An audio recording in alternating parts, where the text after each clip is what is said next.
Eccoci qua ragazzi, salve a tutti, bentornati sul canale e benvenuti in questo nuovo contenuto con le ultime in casa Napoli per quanto riguarda il calciomercato. Il Napoli tenta l'affondo per Thiago Gabriel e quindi colpo in difesa che potrebbe arrivare. Asa e Zerbin finiscono al Frosinone a titolo definitivo e andiamo a vedere anche le cifre, anche se non c'è qualcosa di ufficiale, ma indiscrezioni ci parlano comunque di cifre intorno ai 4 milioni e mezzo. Andiamo a fare il punto della situazione passando per le parole di Pastorello su Lukaku, più diciamo via da Napoli che verso la permanenza. Fatemi sapere come sempre la vostra qui sotto nei commenti, se vi va iscrivetevi al canale attivando la campanellina e se vi piace il video un bel like, fa piacere al sottoscritto e come sempre diamo una mano all'algoritmo. Da dove partiamo? Partiamo un attimo da Asa e Zerbin, ceduti a titolo definitivo al Frosinone, facendo una piccola riflessione.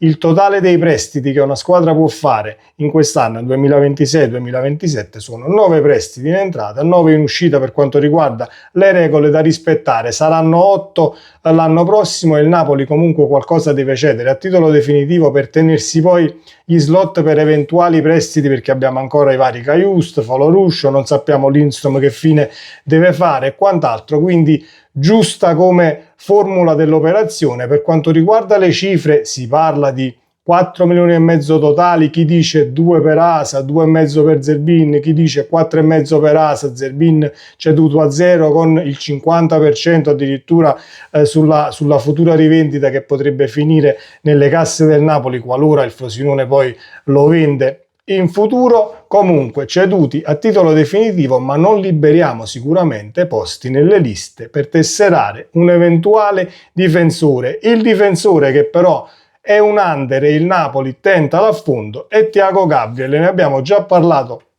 in un altro contenuto sul canale analizzandone le caratteristiche. Sarebbe perfetto per l'idea di calcio di Allegri e quindi il Napoli è pronto a un investimento importante in difesa per sostituire Alessandro Buongiorno, costretto all'operazione con tempi di recupero che si preannunciano piuttosto lunghi del previsto. Includiamo anche la situazione Beoche, ma ci dicono che potrebbe aggregarsi al ritiro di Castel di Sangro verso la fine e quindi diciamo inizia il campionato con le prime 3 partite che poi non sono assolutamente semplici. Devi farti trovare pronto dal punto di vista della linea di difesa. Questo è il mio pensiero. Non puoi presentarti così come siamo oggi dal punto di vista numerico, diciamo molto ma molto limitato, e poi c'è ancora tempo per quanto riguarda l'inizio del campionato. Va a finire che ci rimetti qualcuno per un'influenza e devi schierare comunque qualche adattato, così come ha detto Manna. Abbiamo Olivera può fare il difensore centrale, lo ha fatto in nazionale, benissimo, io sono d'accordo e ne abbiamo anche parlato sul canale, ma Olivera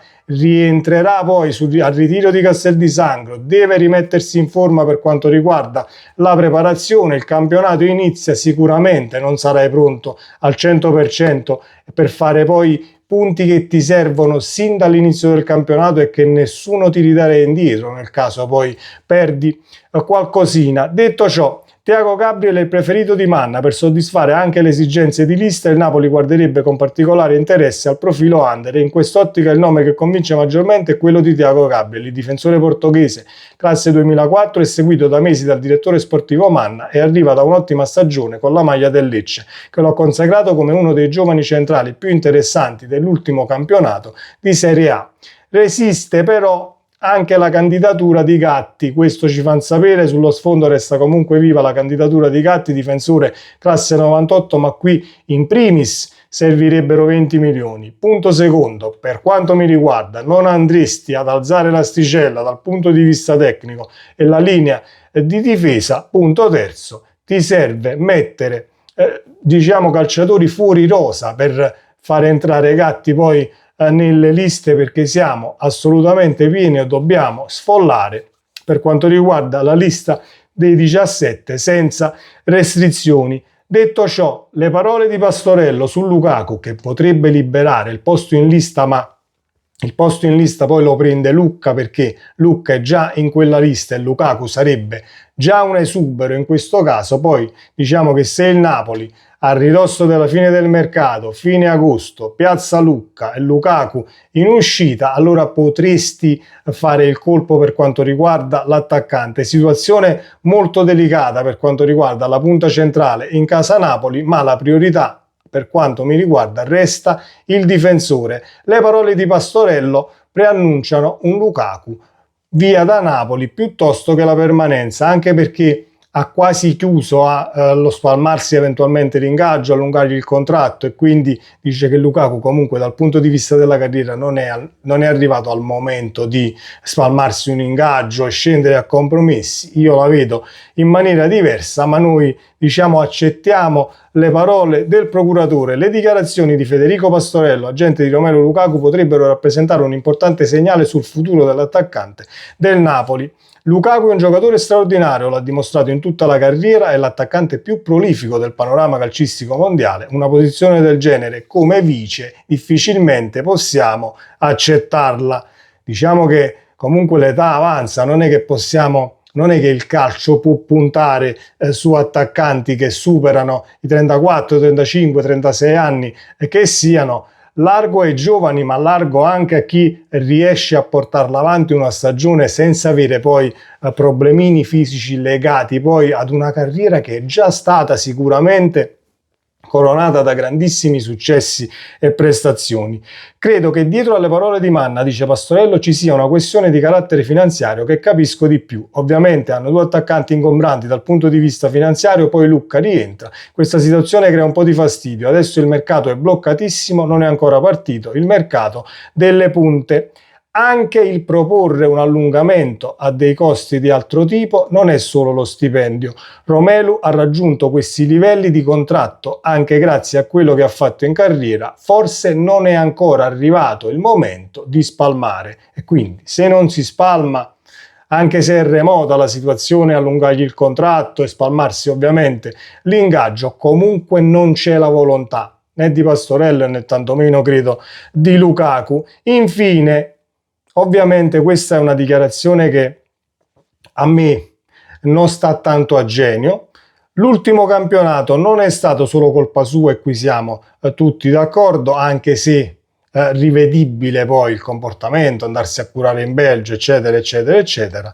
Romelu non è un ragazzo che rimane dove non è voluto. Qui nessuno ha detto che non vuole Lukaku e il Napoli non ha mai dichiarato Lukaku è sul mercato, non lo vogliamo più e quant'altro. Poi se vi sentite irritati da questa situazione perché un calciatore, vista l'età, vista la carriera e visto comunque il monte ingaggi che dobbiamo abbassare, uno stipendio che pesa, se vi sentite poi irritati, certamente non è colpa del Napoli, né tantomeno dovete scaricare poi la colpa sul Napoli nel caso diciamo Lukaku finisce sul mercato, lo cedi, siamo andati via da Napoli perché poi non ci volevano più, perché questo è ciò che fate voi procuratori quando poi diciamo non riuscite ad azzuppare, tra virgolette, ciò che vi siete prefissati durante anni di contratto per un vostro assistito. A me non vanno giù queste cose e non andranno assolutamente mai giù, che possa trattarsi